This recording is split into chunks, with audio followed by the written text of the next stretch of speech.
सो अभी लास्ट के सिर्फ 5 मंथ्स बाकी हैं और गेट पास में है। आई होप आपकी प्रिपरेशन बहुत अच्छी चल रही होगी। हम मंथ वाइज देखते हैं कि हमें किस पे फोकस करना है, अभी क्या करना है, राइट। सो जो लोग अभी भी स्टार्ट कर रहे हैं प्रिपरेशन वो कर सकते हैं, अच्छा परफॉर्म कर सकते हैं, बट आपको एक प्रॉपर स्ट्रेटेजी के साथ जाना पड़ेगा। सो सपोज मैं सितंबर की बात करता हूँ, तो सितंबर में आपको सबसे पहले वो टॉपिक करना है जिसमें आप कंफर्टेबल हो। कंफर्टेबल का मतलब क्या है कि जो टॉपिक आप इजीली कर सकते हो, जिसमें आपका कमांड है, राइट। जनरली कोशिश करना कि आप कोर सब्जेक्ट करो। अगर मैं इलेक्ट्रिकल की बात करूँ तो मशीन, पावर सिस्टम और पावर इलेक्ट्रॉनिक्स। वैसा आपके ब्रांच में जो भी कोर सब्जेक्ट है उसको कोशिश करो कि यहाँ पे कर दो। रीज़न बीइंग क्योंकि इंटरव्यू में भी आपको कोर सब्जेक्ट से क्वेश्चन आ सकते हैं। उसी के साथ साथ आप क्या कर सकते हो, आप मैथ्स भी यहाँ पे कर सकते हो। सो सेकेंड पार्ट आपका आ जाएगा, मैथ्स भी आपको यहीं पे निपटा देना है, ठीक है। अच्छा, कंफर्टेबल का मतलब ये है कि हो सकता है कि आपका नेटवर्क अच्छा हो, वो आपका कोर सब्जेक्ट नहीं है एज एन इलेक्ट्रिकल, ठीक है। सो हो सकता है आपका वो सब्जेक्ट अच्छा हो, तो कंफर्टेबल होने की वजह से क्या होगा, आपका कॉन्फिडेंस बढ़ जाएगा, राइट।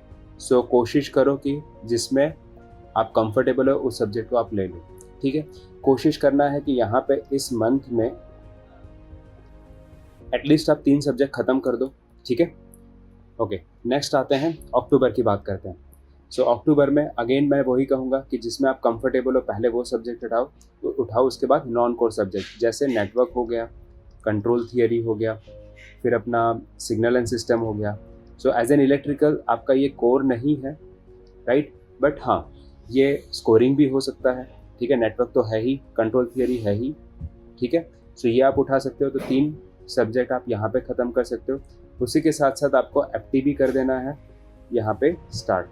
अगर आप पहले भी एफटी कर सकते हो तो दैट इज़ फाइन, बट यहाँ पे भी कर सकते हो, ठीक है। अब अगेन यहाँ पे भी आपका टारगेट होना चाहिए कि 3 सब्जेक्ट आप निपटा दोगे अपार्ट फ्रॉम दिस एप्टीट्यूड और यहाँ पे मैथ्स, ठीक है। यानी 1 वीक में एक सब्जेक्ट का आपका टारगेट होना चाहिए, ठीक है। 1 वीक 1 सब्जेक्ट, ठीक है। Now let's come to the November. इसमें बाकी के टॉपिक जो आपके रह जाते हैं, जो कोर नहीं है बट इंपॉर्टेंट टॉपिक है, जैसे मेजरमेंट की बात करें, ठीक है, वो कर सकते हो। उसके अलावा एनालॉग डिजिटल है एंड डिजिटल है, वो यहाँ पे निपटा सकते हो, ठीक है।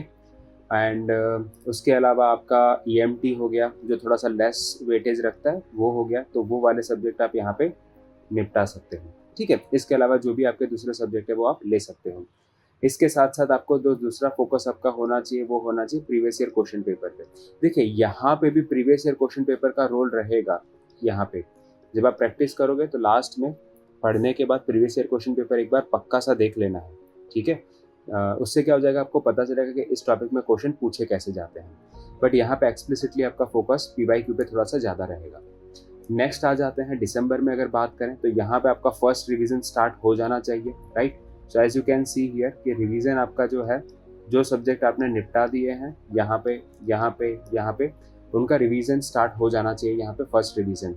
दूसरा एक टेक्निक जो है आरबीएस टेक्निक, वो आप यूज़ कर सकते हो, revision by C.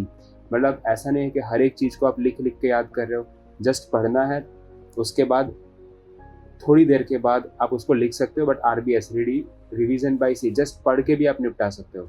So RBS technique आप यूज़ कर सकते हो, रीडिंग टेक्निक। और यहाँ पे कोशिश करना है कि जितना आप पढ़ चुके हो लास्ट 3 मंथ में उसको कॉन्साइज करने की कोशिश करो। बहुत ज़्यादा नई चीज़ें नहीं पढ़नी है। फिर उसके साथ साथ आप मॉक यहाँ पे दे सकते हो। अच्छा, मॉक आप नवंबर में भी अगर आपको पॉसिबल हो तो एक आध मॉक जस्ट देखने के लिए कि आपकी प्रिपरेशन कहाँ पे लैंड कर रही है, कहाँ पे अभी हो, तो यहाँ पे एक मॉक दे सकते हो जस्ट टू चेक। बट यहाँ पे फिर मॉक पे थोड़ा सा फोकस बढ़ जाएगा दिसंबर में, राइट। सो अगेन यहाँ पे ऑन एन एवरेज में 3 सब्जेक्ट लेके चल रहा हूँ। इनकेस अगर कोई सब्जेक्ट आपका रह जाता है तो वो आप यहाँ पे निपटा सकते हो, ठीक है। यहाँ पे मेजरली फोकस रहेगा रिवीजन पे। Now let's come to the January. So यहाँ पे रहेगा आपका फोकस रिवीजन, ठीक है, राइट। उसके बाद आ जाते हैं जैन में आपके शॉर्ट नोट्स जो आपने, अच्छा ड्यूरिंग द प्रिपरेशन हो सकता है आप नोट से पढ़ रहे हो, आप किसी बुक कोचिंग इंस्टीट्यूट के बुक से पढ़ रहे हो, बट साइड बाय साइड आपके एक शॉर्ट नोट फॉर्मूला बुक जैसा बनना चाहिए, वो आपको हेल्प करेगा। तो यहाँ पे वो जो शॉर्ट नोट है वो ही रिवाइज करने हैं, पूरा रिवीजन नहीं करोगे तो भी चलेगा। सेकंड रिवीजन आप दे सकते हो पर्टिकुलर टॉपिक में। मान लो कोई टॉपिक आपको लग रहा है कि यार मशीन में तो पूरा रिवाइज करना पड़ेगा, दे दो, 2 दिन में ख़त्म हो जाएगा मशीन। उसके बाद जब सेकंड रिवीजन की बात कर रहे हो, यानी 2 डेज पर सब्जेक्ट, यहाँ पे आ जाओगे आप 2 डेज पर सब्जेक्ट, क्योंकि यहाँ पे आपको बहुत सारी चीज़ें फिर रिवाइज करनी पड़ेगी। ठीक है, यहाँ पे मेरे ख्याल से यहाँ तक क्लियर हो गया होगा।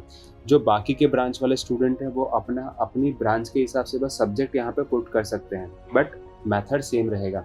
अगेन यहाँ पे सबसे ज़्यादा फोकस, यहाँ पे 70% फोकस आपका मॉक पे रहेगा, यहाँ पे 30% फोकस आपका मॉक पे रहेगा, यहाँ पे अप्रॉक्सीमेटली एक आध मॉक आप दे सकते हो। ठीक है, इसके अलावा मॉक और पीवाईक्यूज, ठीक है, सो पीवाईक्यू पे यहाँ पे फोकस रहेगा। सो इस तरीके से आपको अपनी नोटबुक में बना के चलना है। आप चाहो तो इसका स्क्रीनशॉट ले सकते हो, बट आई वुड सजेस्ट कि एक बार आप खुद से जब बनाओगे तो आपको और भी चीज़ें पता चलेंगी, ठीक है, कि मैं क्या कर सकता हूँ, कैसे कर सकता हूँ। सो आई होप ये आपको समझ में आ गया होगा और काफ़ी हेल्पफुल रहा होगा। Thank you so much.